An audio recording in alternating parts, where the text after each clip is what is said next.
Search AutoTrader. Ford has a long and storied history in South Africa with die-hard fans of that blue oval. It truly is a global manufacturer. You see, we get American Ford in the Mustang, we get British Ford in the Puma, we get Australian Ford in the Ranger, and now we're getting Chinese Ford in the new Ford territory. Yes, the Chinese market is exploding, and Ford is doing exceptionally well there and has 5 rather unique offerings as part of their joint venture with the Chinese firm JMC. Now, this Ford territory is the first one to be made in right-hand drive for export, and we think that it's a great value proposition. Don't believe me? Stick around, I'll show you why. The Ford territory comes in 3 rather familiar flavors: ambient, trend, and titanium. We have it here in trend specification, making it the middle child. They all get these LED daytime running lights with LED headlights and that beautiful open grille up front there. The trend specification rolls around on 18-inch alloy wheels, but you can opt for 19-inch alloy wheels that are going to ride a little bit firmer. Those are standard on the titanium spec.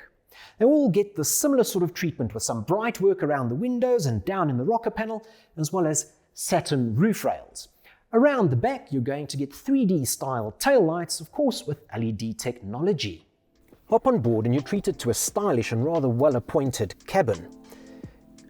This trend specification uses a lot of artificial leather for the trimming, so door cards, dash toppers, the dashboard design, the center armrest, the seats and the steering wheel, all coated in nicely stitched artificial leather. It's an elegant and stylish place to spend some time. My one little niggle though is that it doesn't really feel like a Ford. If you had to cover up this badge, you'd have a tough time telling what sort of car you're sitting in. It doesn't share a lot of switchgear with other Ford products. Maybe that's a good thing, maybe it's a bad thing. It has this widescreen cockpit here.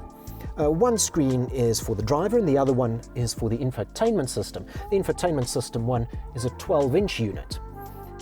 It's fairly comprehensive, but it doesn't run the sync infotainment software that we're accustomed to seeing on other Ford models, and as such it feels a lot less Ford because of that.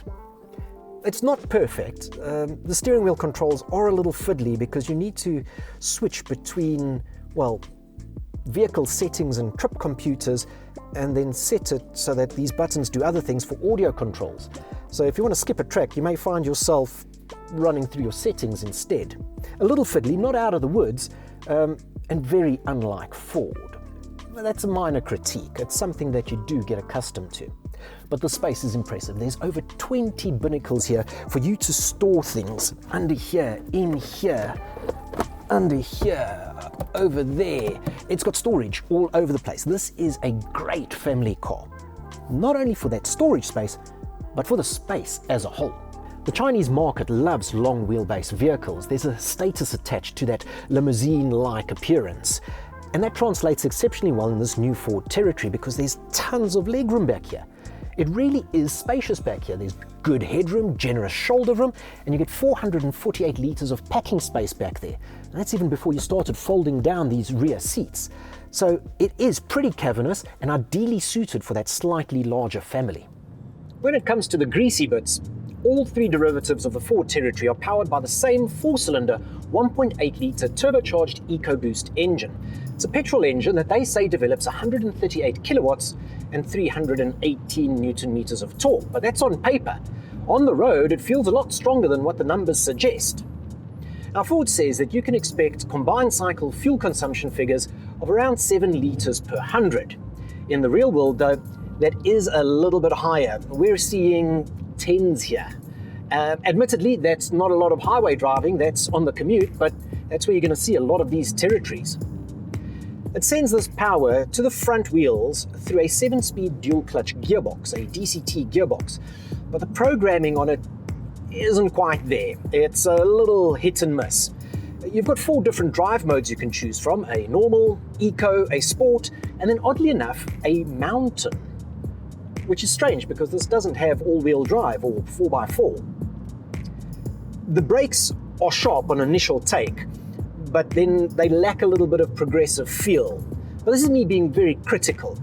My biggest niggle with it though is the steering. The electronic power steering lacks a little bit of a dead zone. We've criticized some of the Indian vehicles for having too much dead zone, so the car tends to wander like that while you're holding the steering straight. Now, this one tends to wander, but you're feeling it pull in your hands. You really need to keep it bang on 12 o'clock to not have it sort of pull in your hands. It feels like it's got lane keep assist. But the trend specification doesn't have lane keep assist. That's exclusively on the titanium model. That brings us to the safety. So on the safety front, you're going to get ABS with EBD. There is a stability program, and there's also traction control. It's got a tire pressure monitor, and you're going to get 6 airbags. There's also ISOFIX mountings in the rear outers. The titanium one is the one that gets the adaptive cruise control and the blind spot monitoring.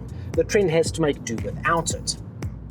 I am really surprised by the ride though. The ride is exceptionally compliant. The smaller 18-inch wheels, definitely a good call on the Trend specification. This new Ford Territory in Trend trim will set you back 632,600 Rand. Then it comes with a 4-year, 120,000 kilometer warranty, but it doesn't have a service or maintenance plan. That is an optional extra. So factor that in before you consider the Territory. But I think that you should be considering the Territory, because at that price, it's not quite up there with the likes of Hyundai, Kia, and Mazda. It's actually a lot more affordable than those.